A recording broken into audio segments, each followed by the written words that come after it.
कि हम पहली वीडियो में डिस्कस कर चुके हैं कि एक्यूट इन्फ्लेमेशन में जो हमारे पास कॉजेज़ हैं उसके क्या है, डेफिनेशन क्या है, कार्डिनल साइंस क्या है, और हमने उसके जो है वो सिनेरियो भी डिस्कस कर लिए हैं।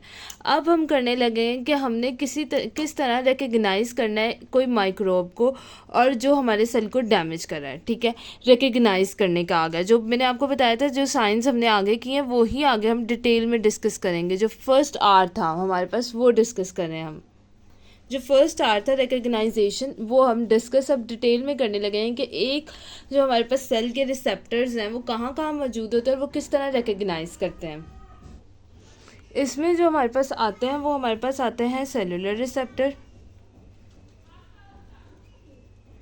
ठीक है, देन उसके बाद दूसरे हमारे पास आते हैं सेंसर्स,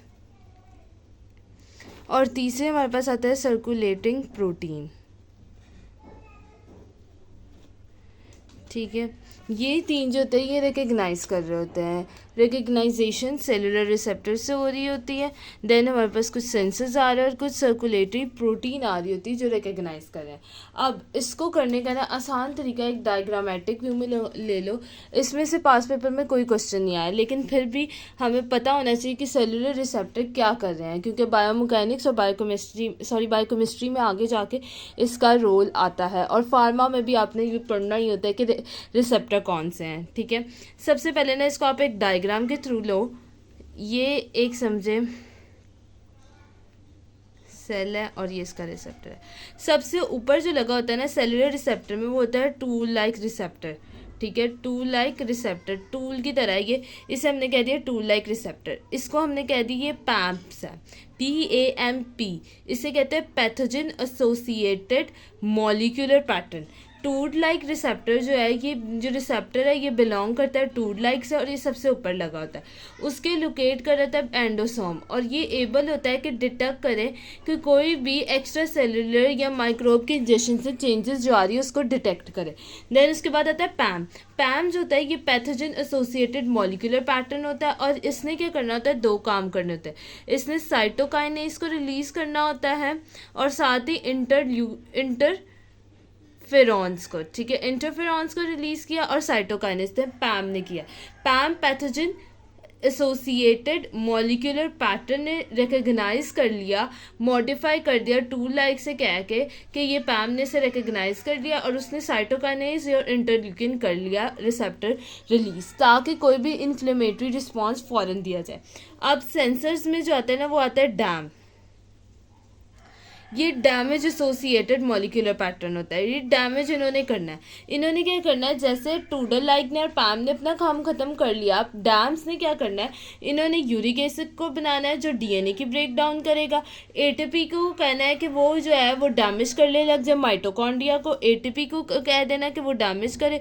यूरिक एसिड को कहा कि भाई डीएनए की ब्रेक डाउन स्टार्ट करते हैं क्योंकि तबाही मचानी है। डैमेज, डैम का मतलब ही डैमेज एसोसिएटेड पैटर्न है। ठीक है, साथ ही इसने कह देना है कि इंट्रासेलुलर जो है ना पोटाशियम का इंट्रासेलुलर डैमेज करने लग जाए, और यहाँ पे इन्फ्लासोमा बन जाएगा।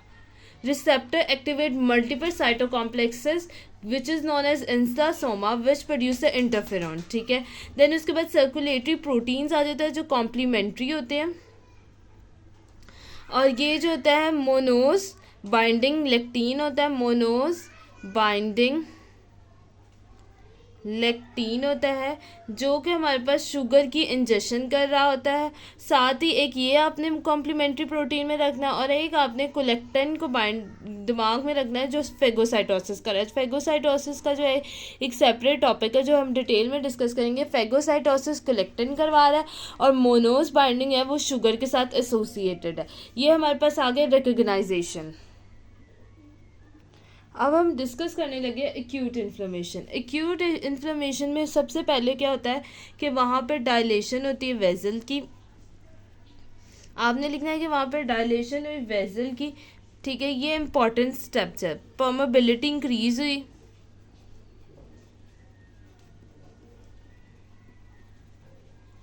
साथ ही साथ हमारे पास क्या हुआ कि ल्यूकोसाइट की माइग्रेशन हुई। और मैंने आपको बताया कि जहाँ क्यूट का नाम आना अपने याद रखना है कि वहाँ पे क्या होना है, न्यूट्रोफिल्स ने मूव करना है, ल्यूकोसाइट्स में से न्यूट्रोफिल्स ने। एक्यूट इन्फ्लेमेशन में आपने बता दिया कि यहाँ डायलेशन हुई है, परमेबिलिटी इंक्रीज है और ल्यूकोसाइट की माइग्रेशन हुई है। अब यहाँ पे क्या आता है कि जो बहुत इंपॉर्टेंट अब आ रही होती है ना, एक्सुडेट और ट्रांसडुएट, इसका डिफरेंस आप याद रख लें। ये जो है ना, ये बार बार एक्सुडेट की फॉर्मेशन होगी, जबकि हमें पता ही नहीं होगा कि एक्सुडेट होता क्या है, तो हम किस तरह बता सकते हैं कि क्या है। एक्सुडेट और ट्रांसडुएट का बता देती हूँ। सबसे पहले मैं आपको एक्सुडेट एंड ट्रांसडुएट।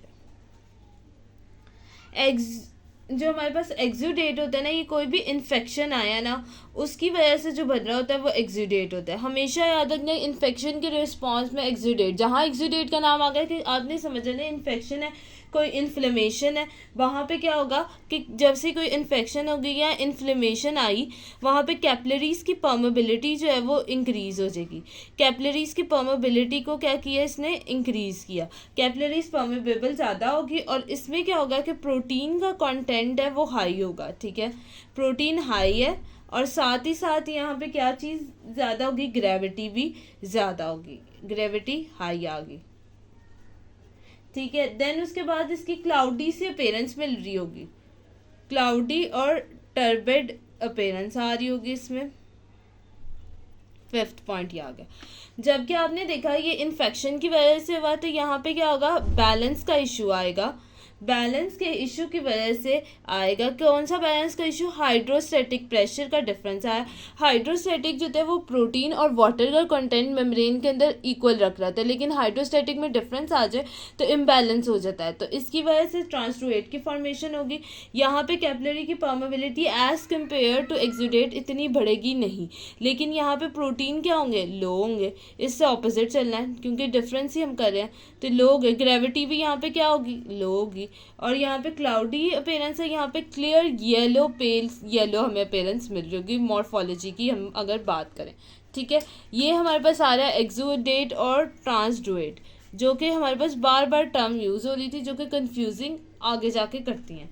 देन उसके बाद हमारे पास आता है कि जर्नलाइज चेंजेस क्या आ रहे होते हैं। सबसे पहले वेजो कंस्ट्रक्शन हो रही थी एक्यूट इन्फ्लेमेशन में, इधर लिख लेते हैं हम, एक्यूट इन्फ्लेमेशन में ना वेजो कंस्ट्रक्शन हो रही होती है। उसके बाद हो रही होती है वेजोडाइलेशन।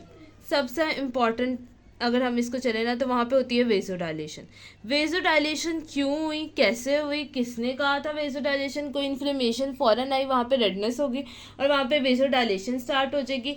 और वहाँ पे क्या, किसकी मीडिएटर भी तो कोई होगा ना जो निकल रहा है, ठीक है। वहाँ पे मीडिएटर है, वो है हिस्टामीन, ठीक है। हिस्टामीन की मूवमेंट की वजह से वहाँ पे वेजोडाइलेशन होगी।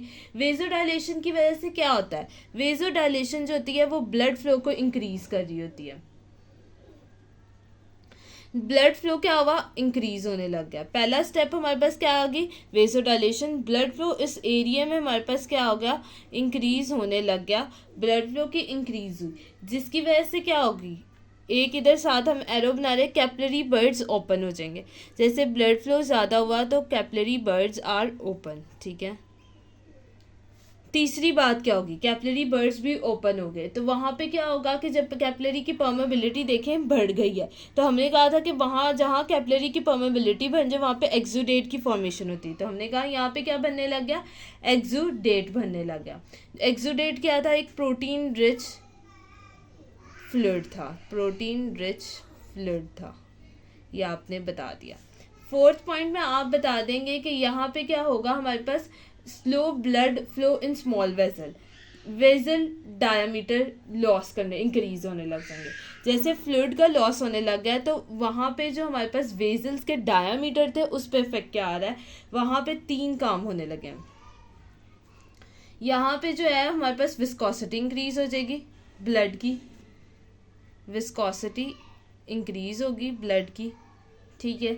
दूसरा काम क्या होगा, रेड सेल्स की कॉन्सेंट्रेशन ज़्यादा हो जाएगी स्मॉल वेजल्स में, स्लो मूव करेगा ब्लड फ्लो स्मॉल वेजल्स में,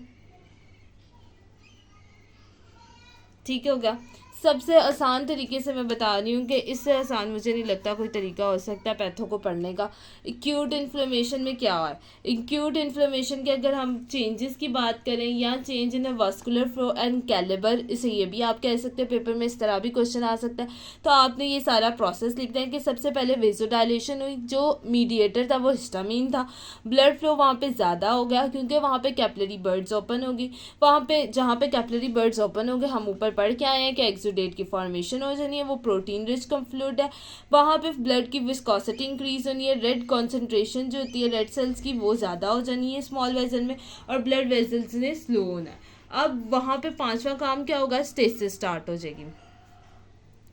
स्टेसिस स्टार्ट होगी। स्टेसिस क्या होता है कि ब्लड फ्लो जो होता है स्लो होने लग जाता है, ठीक है। स्टेसिस स्टार्ट हुई, ब्लड फ्लो कम हो गया, जिसकी वजह से क्या हुआ, वहाँ पे एरिथमिया होने लग गया, ठीक है। रेडनेस, आपको स्टेसिस की वजह से रेडनेस नजर आएगी जो कि हमारे पास एक्यूट की तरफ जा रहा है, एरिथमिया जिसे हम कहते हैं, ठीक है। एरिथमिया अफेक्ट कर रहा है टिश्यू को।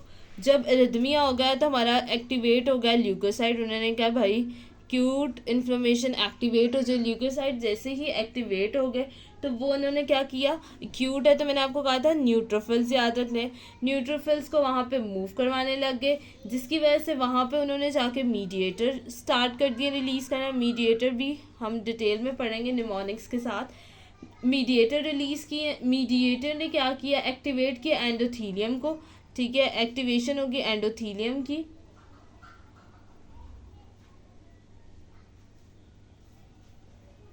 एंडोथीलियम की, तो वो माइग्रेशन करेगी कहाँ से, वास्कुलर वॉल से इंटरस्टिशियल टिश्यू तक, जहाँ पे भी ये मसला आया है।